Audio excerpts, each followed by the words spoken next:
Hello, all you wonderful people.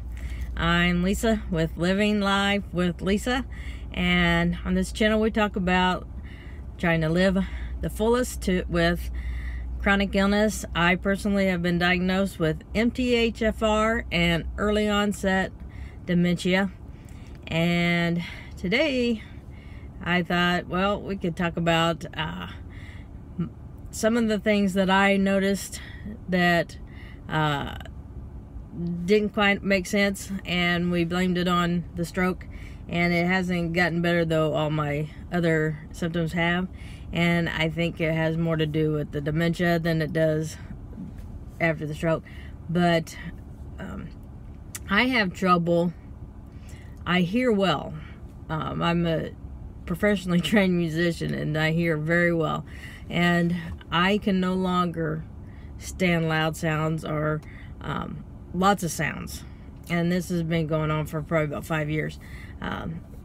Several stimulus coming in at the same time.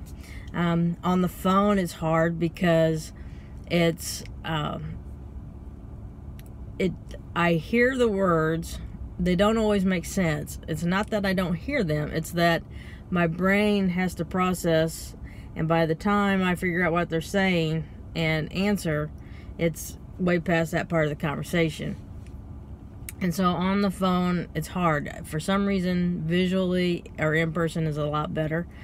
I prefer text messages over phone calls. I prefer face-to-face over phone calls, and I prefer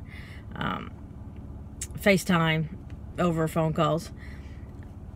Just because I have a hard time understanding. But this is also true in real life, and I used to play brain games a lot on my phone, and I would have problems with people saying things to me, and it sounded like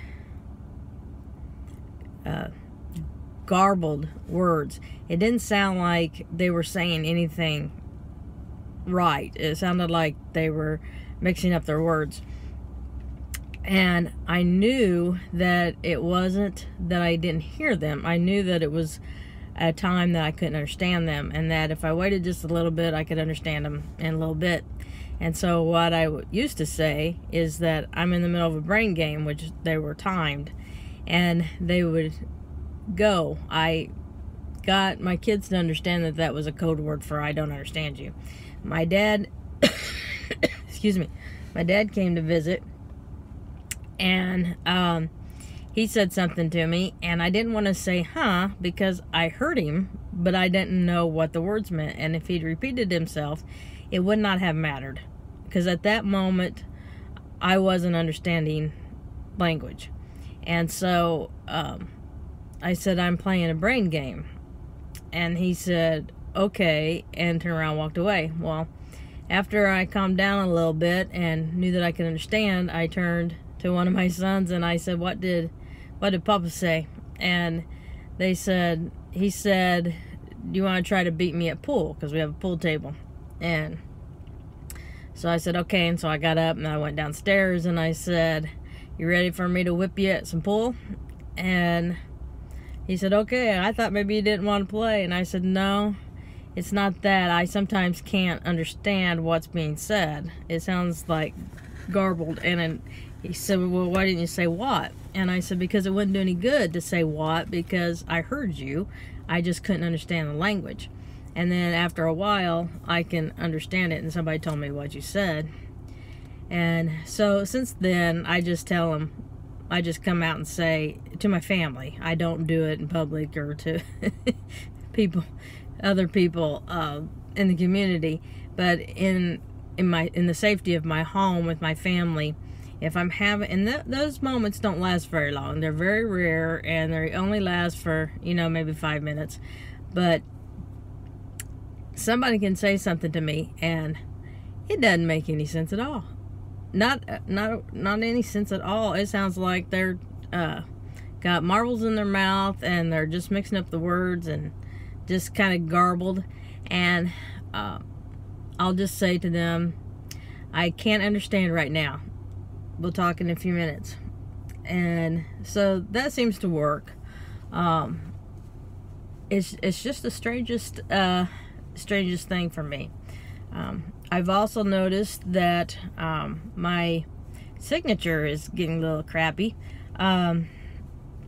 It was doing pretty good, but lately it has not been looking like my signature. And there's this thing I have to sign weekly, and I'm not going to say which kid, I'm not going to say which teacher or anything like that, because I don't know who watches this. But anyway, I forgot to sign it one week, and so one of my children forged my signature, and it wasn't even close to my signature. And so sorry, we got a call, and knock this out. I forgot where I was at in the story, but anyway, so the next week I went to sign this paper, and I saw where he had signed my name, and I said, "What's this?" And he said, "I signed your name because I forgot to get your signature."